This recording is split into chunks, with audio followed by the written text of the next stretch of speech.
So, friends, in this lecture today, we are just coming to the next phase of our previous lecture. In the previous lecture, we just learnt about poetry, and its types. Today, we are just moving towards figures of speech. So, first, we must know what is figure of speech. In Hindi language, it is known as alankar. According to Oxford Dictionary, figure of speech is a word or phrase used in a non literal sense for rhetorical or vivid effect. Or, in other words, those forms of expression that are different from ordinary modes in order to emphasize or make the significance more effective or rich is known as the figure of speech. In simple words, you can understand that in order to just make the language more ornamental, we use certain rhetoric devices which are known as figure of speech. A simple ordinary woman doesn't look that much beautiful as in comparison to the other one, which is having a number of jewelry pieces on her body. In the same way, the language is also used in rhetoric manner.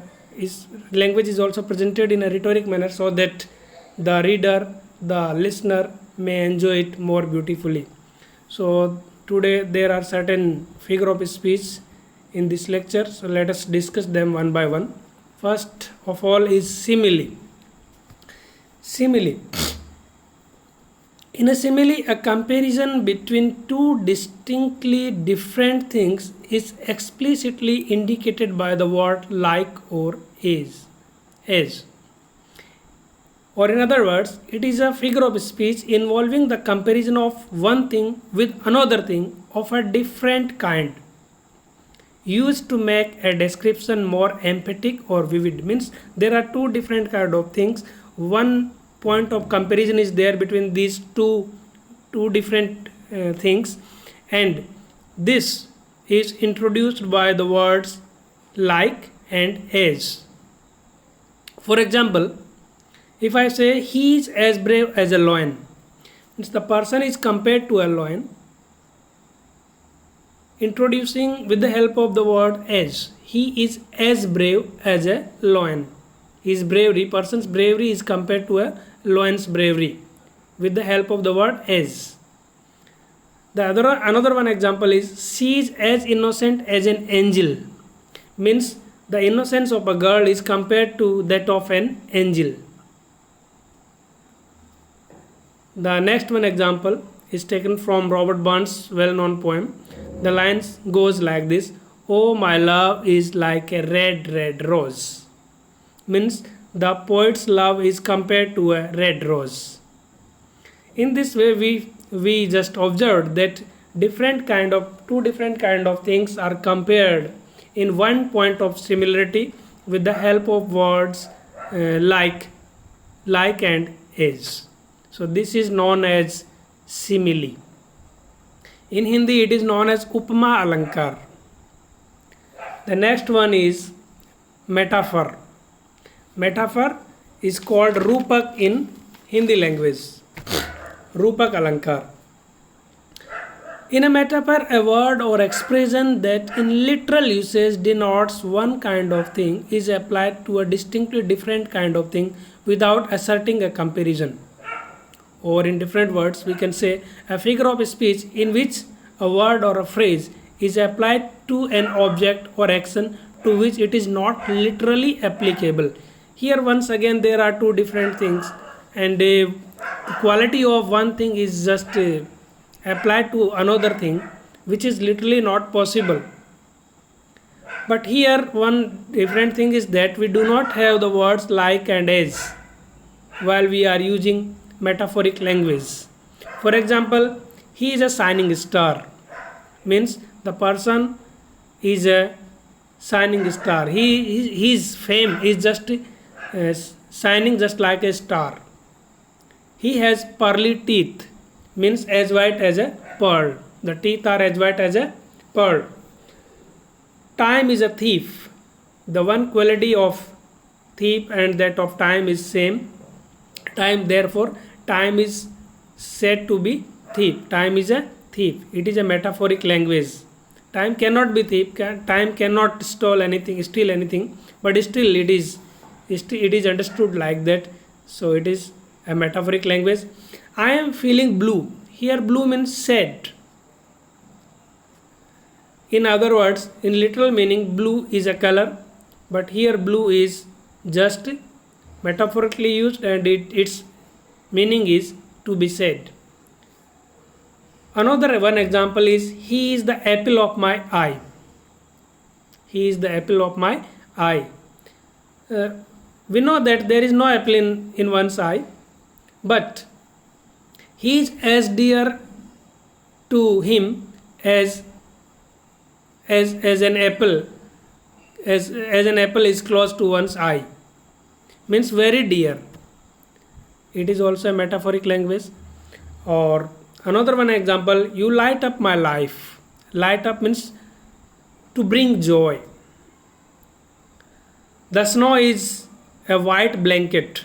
Snow cannot be a blanket, but the whitish color of snow is compared to a white blanket. That is why there is a one point of similarity, one quality of snow is implied to the blanket. Therefore, with the help of these examples, we understood that one quality of one particular thing is when applied to another thing without the help of words like and as, it is a metaphoric language. Figure of speech is metaphor, and it is used to make the language more effective and more rhetoric. The next one is heroic couplet. First of all, we must know what is couplet. Pairs of two lines that rhyme are called couplets. When there are two number of verse lines and these lines are rhyming together with one another, with each other, then it is called a couplet. Now, what is heroic couplet? Small groups of syllables are called feet, and 5 feet iambic lines rhyming in pairs are called heroic couplets. We must know it once more, that small groups of syllables called feet, and when 5-foot iambic lines rhyming in pairs are called heroic couplets. Now the question raises here that what is iambic? Iambic refers to the type of foot used. It indicates an unstressed syllable followed by a stressed syllable. Means there are two syllables in a word. It's a two-syllabic pattern where the first syllable is unstressed and the second syllable is stressed. Means the stress falls on the second syllable, and when this pattern is followed for next 5 feet, then it is called iambic pentameter. So the lines written in iambic pentameter, when two lines rhyming together are written in iambic pentameter, then such kind of lines are known as heroic couplet. Heroic couplet lines are written in iambic pentameter, and this verse form was introduced into English poetry by Geoffrey Chaucer in The Legend of Good Women and in the Canterbury Tales, and has been in constant use ever since. In the 14th century or beginning of the 15th century, Geoffrey Chaucer in the end of 14th century and beginning of the 15th century, Geoffrey Chaucer used this pattern of stanza in his The Legend of Good Women and in the Canterbury Tales, and ever since this well-known stanza pattern is followed till date. So this is a type of stanza, kind of stanza. Now we move towards soliloquy. What is soliloquy? Soliloquy is the act of talking to oneself. When a person is talking to oneself, it is called soliloquy. But how? Whether silently or aloud. The person may talk in a loud manner or he or she may talk silently. In a drama, it denotes the convention by which a character alone on the stage utters his or her thoughts aloud. In ancient days, when the drama was performed on the stage, the character used to speak to himself or herself in order to just make the audience know that what is going on in his or her mind, and such a device is known as soliloquy. Playwrights have used this device as a convenient way to convey information about a character's motives and state of mind, or for the purpose of explanation, and sometimes in order to guide the judgments and responses of the audiences. And in this way, the audiences could know what is going on in the character's mind and what step he is going to next. So this device is known as soliloquy. The one of the best known soliloquies is To Be or Not to Be in the famous play of William Shakespeare, Hamlet. To be or not to be is a well known soliloquy. Now, irony. What is irony? In Hindi, we just call it Vyangya. In Hindi, irony is known as another term that is called Vyangya. The expression of one's meaning by using language that normally signifies the opposite, typically for humorous or emphatic effect. It means the person for making an emphatic effect or for humor, for the sense of humor, just using this device which is known as irony. Generally, he just makes a statement which is just opposite of what is going on. There are certain examples of irony. A fire station burns down. It is well known that a fire station which is established for the safeguard of fire outbreaks, and it itself burns down, that is seriously an irony. A marriage counselor files for divorce. A marriage counselor whose function, whose act is to just counsel the couples in order to make their marriage life healthy, but here the marriage counselor himself or herself is filing for divorce, means it is certainly an irony. Another one example is the police station gets robbed.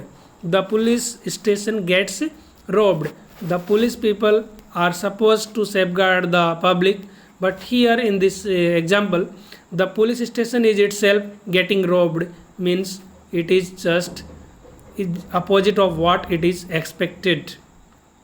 For another one example, we can take one more sentence. A traffic cop gets his license suspended. A traffic cop's function or task is to just ask the public to follow the traffic rules, and accordingly he has the rights to fine if anybody is just breaking the rules. But here in this sentence, the traffic cop himself or herself getting his license suspended because of some breaking of rules or anything else. A very well known example of irony is a pilot has a fear of heights. A pilot whose job is to fly an aeroplane, but the pilot himself or herself is having a fear of heights, and it is also an example of irony. Alliteration. The alliteration is a figure of speech where there is a repetition of a speech sound in a sequence of nearby words. There is a repetition of speech sound in a sequence of nearby words. Usually the term is applied only to consonants and only when the recurrent sound is made emphatic because it begins a word or a stressed syllable within a word. For example, Peter Piper picked a peck of pickled peppers. Here in this sentence, the sound P or P is just occurring repeatedly. Peter Piper picked a peck of pickled peppers. Here the consonant sound P is just occurring again and again in a repeated manner. So it is a fine example of alliteration. Another one example is black bug bit a big black bear. Bug bit a big black bear. Here there is a repetition of sound B in just nearby words. You just listen once more. Black bug bit a big black bear. There is a repetition of B sound in this sentence, so it is also a fine example of alliteration. Next example, sheep should sleep in a shed. Sheep should sleep in a shed. Here also there is a repetition of sh sound in this sentence. That is why it is also a fine example of alliteration. So in this way we understood or we learnt a number of figure of speech which are just included in our syllabus. Therefore, if we go through this video, we listen it carefully, we may understand what a figure of speech is and what are the different kinds of figure of speech which are included in our syllabus. Therefore, we must learn them one by one, and in this way we can add something to our knowledge as well as can gain good marks. So I hopefully can make a statement that you will enjoy this video and you will add something extra to your knowledge and you will score good marks in your exams. Thank you. Have a good day.